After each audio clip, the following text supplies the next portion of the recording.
আমাদের স্কুল জীবনে আমাদের একটা ইভ্যালুয়েশন থাকতো 6 মাস পর, 4 মাস পর, 1 বছর পর। এই সরকার প্রকাশ করতে হবে গত 1 বছরে এই সরকার কি কি করেছে সেটা আমাদের সামনে প্রকাশ করতে হবে।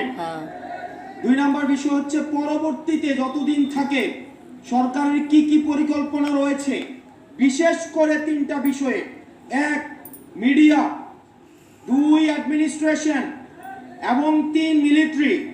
এই 3টা বিষয়ে সরকারের কি ধরনের ব্যবস্থা রয়েছে, কি ধরনের পরিকল্পনা রয়েছে সেগুলো আমাদের সামনে প্রকাশ করতে হবে। আপনারা যদি দেখেন মিডিয়ার যে বর্তমান বাস্তবতা, মানে পৃথিবীতে আর কোথাও এই ধরনের মিডিয়া আছে কিনা এই বিষয়টি প্রশ্নবিদ্ধ। মিডিয়ার কাজ হচ্ছে নিজে গিয়ে ইনভেস্টিগেট করে সংবাদ সংগ্রহ করা।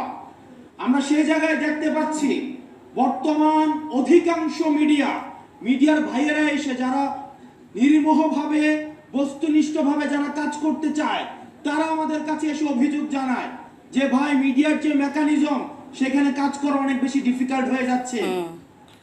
ক্যান্টনমেন্ট থেকে, ডিজিএফআই থেকে নিউজ লিখে মিডিয়াতে দেয় এবং সেইটা মিডিয়া ছাপায়। কষ্ট।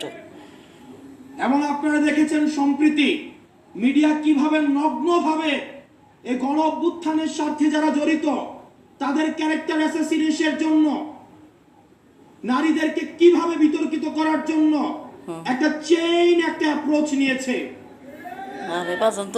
মিডিয়ার প্রতি আহ্বান জানাবো, আমরা চাই মিডিয়ার থেকে বস্তুনিষ্ঠ এবং জনগণের যেই বক্তব্য, জনগণের যেই দেশ নিয়ে যে পরিকল্পনা সেটা সঠিকভাবে উঠে আসে। অথচ আমরা মিডিয়াকে দেখতে পাচ্ছি গণমাধ্যমে আগের মতো ডিজিএফআই থেকে শুরু করে রাষ্ট্রীয় বিভিন্ন এজেন্সি সেখানে নগ্নভাবে হস্তক্ষেপ করে। কিছুদিন আগে চ্যানেল 1, ডিবিসি, আমরা দেখেছি অভ্যুত্থানের সময় আমাদের ব্যক্তিগত অভিজ্ঞতা, অভ্যুত্থানের সময় যখন আমাদেরকে বন্দী করেছে, ডিজিএফআই যখন উঠিয়ে নিয়ে গিয়েছে, আমরা দেখেছি আমাদেরকে বসিয়ে রেখে ডিবিসি কে ফোন দেওয়া হতো, এই হেডলাইন চেঞ্জ করেন, এই নিউজ চেঞ্জ করেন। ডিবিসি তখন সেগুলোকে চেঞ্জ করতো। আমরা দেখতে পাচ্ছি আগের মতো করে একই ধরনের মিডিয়া এখন তার চরিত্র আবার আগের মতো হয়ে গিয়েছে। এজেন্সি ছবি তুলে পাঠায়, সেটা মিডিয়াকে দেয় এবং মিডিয়া সেটাকে প্রকাশ করে।